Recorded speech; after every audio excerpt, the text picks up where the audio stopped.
Black money पर केंद्र सरकार ने सुप्रीम कोर्ट में दाखिल किया हलफनामा। 3 नामों का खुलासा। डाबर ग्रुप के चेयरमैन प्रदीप बर्मन, गोवा के खनन कारोबारी और राजकोट के चमनलाल लोढ़िया का नाम आया सामने।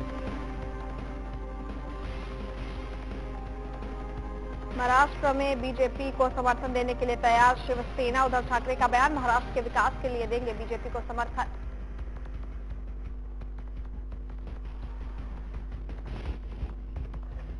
चंडीगढ़ में हुई मनोहर कैबिनेट की पहली बैठक। विधानसभा सत्र की हुई घोषणा। 3 से 5 नवंबर तक चलेगा विधानसभा सत्र।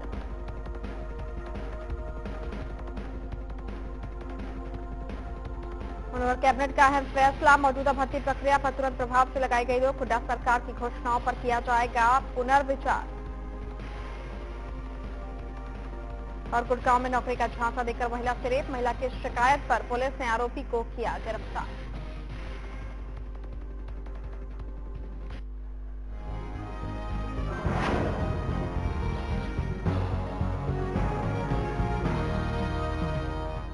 नमस्कार, स्वागत है आपका हरियाणा न्यूज में और आपके साथ मैं हूं रेणु कैलाश। बुलेटिन की शुरुआत करते हैं। केंद्र सरकार ने विदेशी बैंकों में काला धन जमा करने वाले 3 भारतीयों के नामों का खुलासा कर दिया है, जिसमें डाबर ग्रुप के चेयरमैन प्रदीप बर्मन, गोवा की खनन कारोबारी राधा टिम्बलू और राजकोट के कारोबारी पंकज चमनलाल लोढ़िया का नाम शामिल है। विदेशी बैंक में खाता खोलना हालांकि अवैध नहीं है, न ही इसके लिए आरबीआई की अनुमति लेना जरूरी है, लेकिन नियमों के मुताबिक आरबीआई एक शख्स को 1 साल में विदेशी खाते में $1.25 लाख रुपए भेजने की इजाजत देता है। ऐसे में सरकार ने खातों में रखे धन को काला धन साबित करने के बाद और इसकी पुष्टि होने के बाद ही इन नामों को सार्वजनिक किया है।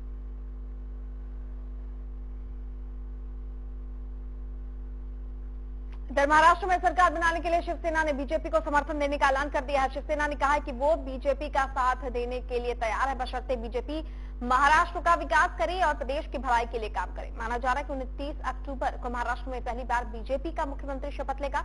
इससे पहले 28 अक्टूबर को बीजेपी विधायक दल की बैठक होगी, जिसमें मुख्यमंत्री के नाम का ऐलान किया जाएगा। आपको बता दें, बीजेपी की तरफ से देवेंद्र फडणवीस का नाम सीएम पद के लिए सबसे आगे चल रहा है।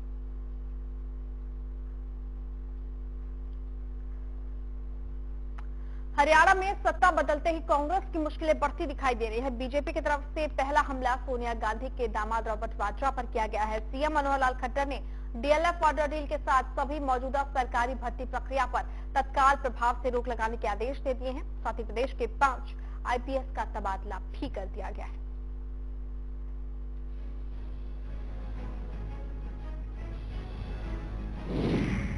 कांग्रेस की मुश्किलें बढ़ी।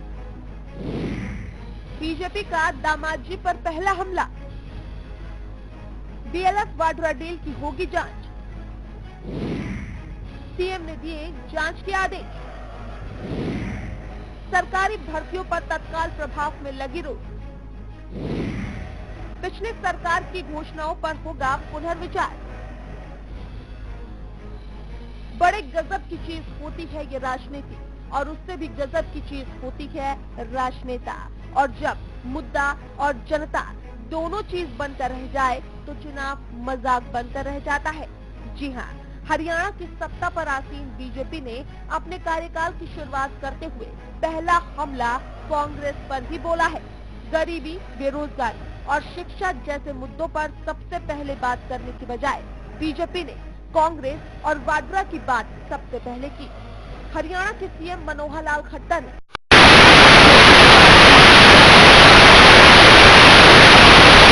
सरकार ने जितनी भी घोषणाएं की है उन सभी पर पुनर्विचार किया जाएगा, लेकिन गरीबी, बेरोजगारी पर नहीं बोले सीएम। जो गलतियां हुई हैं, जो हमको लगता है कि उसके अंदर कहीं भी डिस्क्रिपेंसीज हैं या जो कानून व्यवस्था को तोड़ करके जितने काम किए गए हैं, उस पर निश्चित रूप से हम अगली बैठक में विचार करके आपको बताएंगे। हालांकि मनोहर लाल खट्टर ने इसे बदले की भावना से परे बताया। देखिए, हम किसी बदले की भावना से काम नहीं करेंगे, लेकिन जितनी भी शिकायतें हैं उन शिकायतों के आधार के ऊपर निश्चित रूप से कानून अपना काम करेगा। मनोहर लाल खट्टर ने कहा कि रिटायर होने वाले कर्मचारियों को पहले से ही पुनः नियुक्ति पत्र दिए जाने पर भी रोक लगाई जाएगी। साथ ही सीएम बनते ही उन्होंने 5 IPS ऑफिसरों के तबादले के आदेश भी दे दिए। बीजेपी और दूसरे दलों ने विधानसभा चुनावों के दौरान रॉबर्ट वाड्रा जमीन सौदे को लेकर पिछली हुड्डा सरकार पर जमकर हमले किए।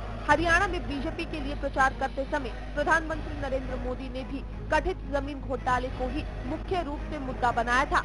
ऐसे में मौजूदा स्थिति में जिस तरह से सीएम मनोहर लाल खट्टर ने पहली ही बैठक में जिस तरह का रवैया दिखाया है, उसे देखते हुए लग रहा है कि प्रदेश में कांग्रेस सहित हुड्डा की मुश्किलें बढ़ सकती है। Bureau report, Haryana news. आज चंडीगढ़ में प्रदेश सरकार की पहली बैठक हुई। इस बैठक में हरियाणा विधानसभा सत्र की तारीखों का ऐलान किया गया। विधानसभा सत्र 3 से 5 नवंबर तक चलेगा। साथ ही सभी विधायकों को शपथ दिलाई जाएगी। बैठक में 1 नवंबर से स्वच्छ हरियाणा अभियान की शुरुआत करने की भी घोषणा हुई। वहीं सरदार पटेल की जयंती को राष्ट्रीय एकता दिवस के रूप में मनाने का फैसला लिया गया।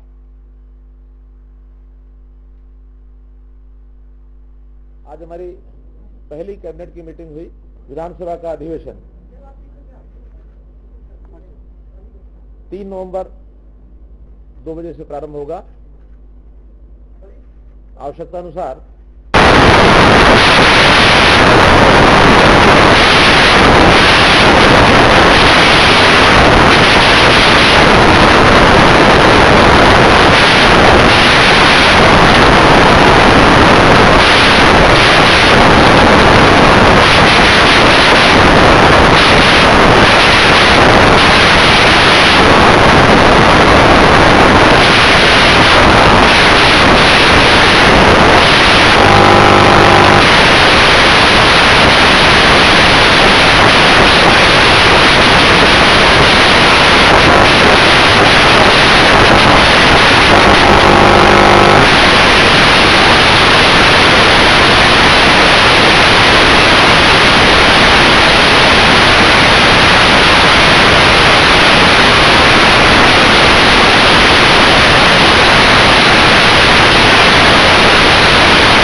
सरकार की आगे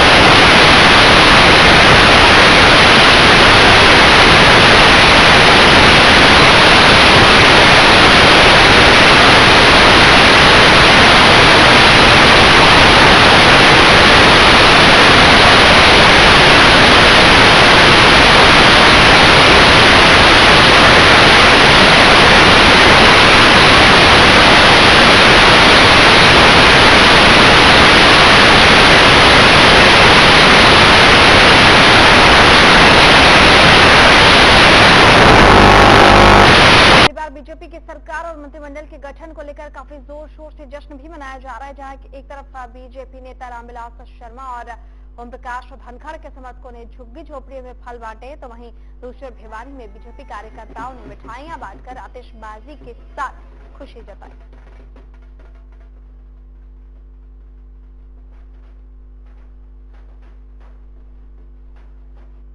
लाल जी को अब चीफ मिनिस्टर बनने पर और अब पूर्व शिक्षा मंत्री प्रोफेसर रामविलास शर्मा को कैबिनेट में बनाने के ऊपर और किसान नेता ओम प्रकाश धनखड़ को कैबिनेट में मिनिस्टर के बनाने के ऊपर हमने आज ये जो कि झोपड़ियों में एक फल वितरित करके कार्यक्रम की खुशी जाहिर की है।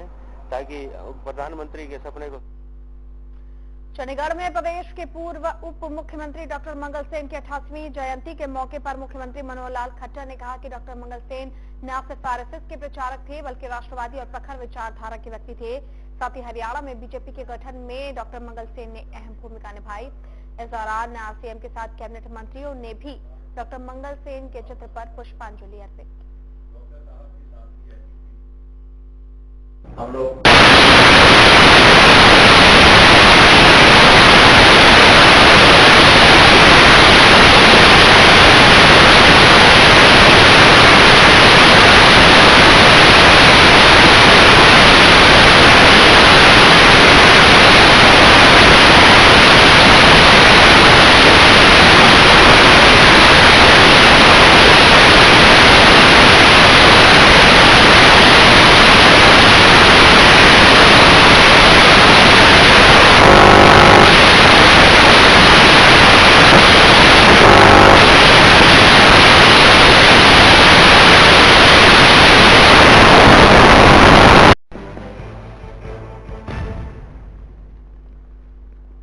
के बाद फिर आपका स्वागत है। रुक अगली खबर का। पुन्हाना के मोहम्मदबाग गांव में एक विवाहिता को जहर देकर उसकी हत्या करने का मामला सामने आया है।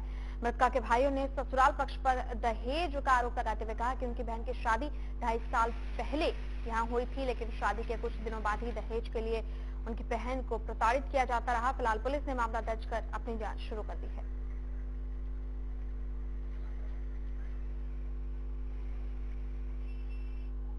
तो गुड़गांव के अंबा होटल में पुलिस ने बीती रात छापा मारकर 6 लोगों को गिरफ्तार किया। पुलिस को सूचना मिली थी कि गुड़गांव के अंबा होटल में देर रात तक पार्टी चल रही है। सूचना के आधार पर पुलिस ने इस होटल में छापा मारा और यहां से पुलिस ने नशीले पदार्थ का एक पैकेट भी बरामद किया है। फिलहाल इस पैकेट को फोरेंसिक लैब में जांच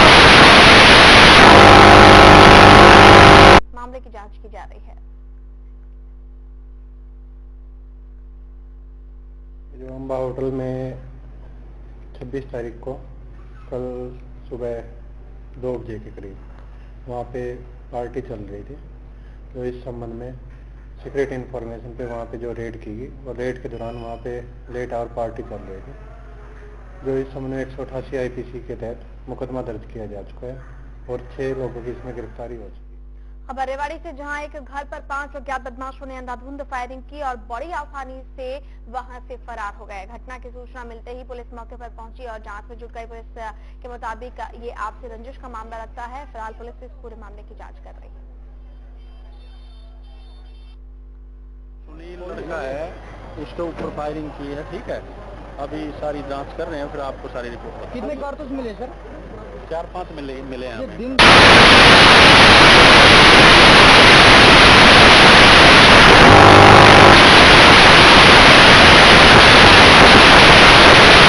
की शादी के कुछ दिन बाद से युवती को दहेज के लिए तंग करना शुरू कर दिया गया और दहेज के लालचियों ने शादी के 9 महीने बाद युवती को जहर देकर उसकी हत्या कर दी। फिलहाल पुलिस ने मृतका के परिजनों की शिकायत के आधार पर दहेज हत्या का मामला दर्ज कर लिया है और जांच कर रही है।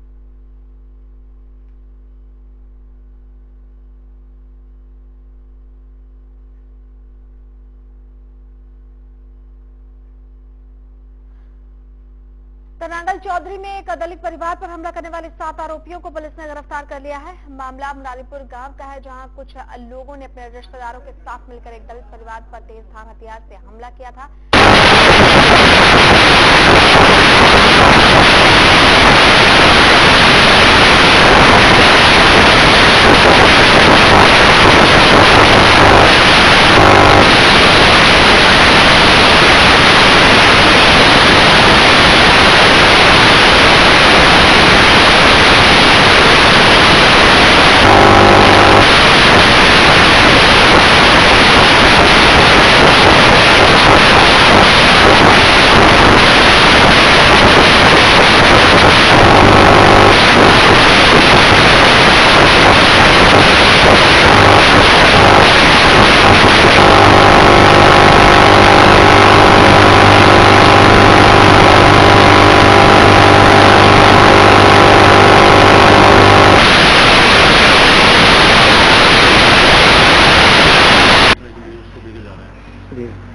इस सूचना पर फिर नाकाबंदी लगाई। नाकाबंदी लगाने में जब गाड़ी सामने से आती दिखाई दी, नंबर प्लेट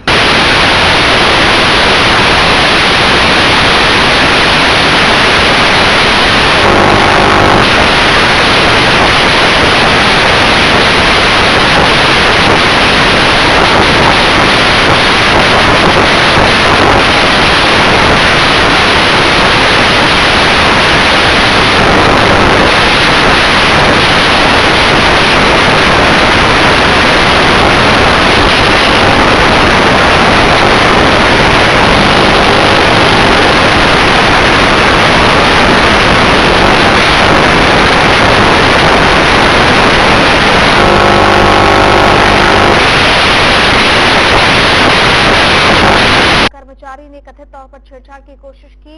ये छेड़छाड़ उस वक्त हुई जब महिला अपने रिश्तेदार के साथ यहाँ ब्लड लेने पहुंची थी। महिला के मुताबिक खून देने के बहाने ब्लड बैंक के कर्मचारी महिला को अपने साथ कमरे में ले गए। उसके साथ छेड़छाड़ की। वहीं दूसरी तरफ अधिकारियों से जब इस बाबत शिकायत की गई तो उन्होंने मामले को दबाने की कोशिश की। दादी है, अभी लेके आए हैं, उसकी हालत भी बहुत ज्यादा गंभीर है। फिर वहाँ दो तीन और भी बच्चे थे, वो आया बाहर, फिर उसने गेट लगाया। गेट लगाने के बाद बोला कि यहाँ आओ, जिस तरफ वो मशीन रखी है ना, उस तरफ मेरे को लेके गया वो। फिर बोला कि मेरे को कुछ कर सकती है तू? मैं बोली कैसे? ऐसा चाहिए? बोला नहीं, पैसे नहीं चाहिए हमको। वो तो बोला कि मैं तुम्हारे हाथ लगा सकता हूँ। फिर गोहाना में पुराने बस स्टैंड के पास पीएनबी की मुख्य शाखा में फिल्मी अंदाज से लूट का मामला सामने आया है। बताया जा रहा है कि लुटेरों ने पहले बैंक के पास एक खाली पड़े मकान में अपना ठिकाना बनाया और उस मकान से एक सुरंग खोदी और उस सुरंग को बैंक के स्ट्रांग रूम तक लेकर गया, जहां बैंक के नकदी और लॉकर होते हैं। इस बैंक में लूट की सूचना बैंक मैनेजर ने पुलिस को दी। मौके पर पुलिस अधिकारी पहुंचे और पूरे मामले की जांच शुरू कर दी गई है।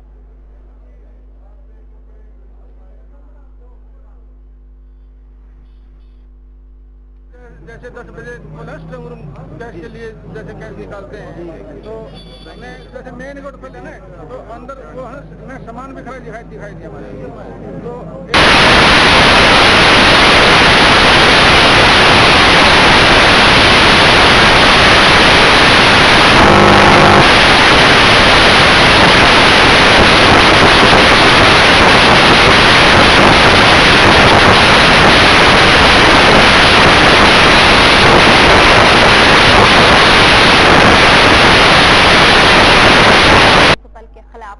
जमकर हंगामा किया।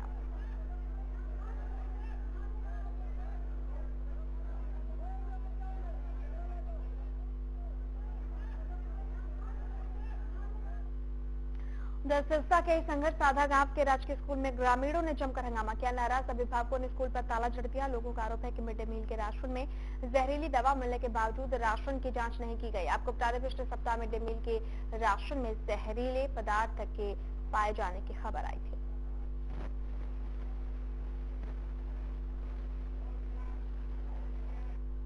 उधर पिहोवा में राष्ट्रीय राजमार्ग पर हाईकोर्ट के आदेशों की धज्जियां उड़ाई जा रही हैं। दरअसल पिहोवा में राष्ट्रीय राजमार्ग 65 होर्डिंग से पटा पड़ा है। अधिकतर होर्डिंग राजनीतिक दलों और नेताओं के हैं। चौंकाने वाली बात है कि प्रशासन के सामने अवैध तरीके से होर्डिंग जगह जगह लगाए गए हैं, लेकिन फिर भी प्रशासन आंखें मूंदे बैठा रहा। सभी को जो भी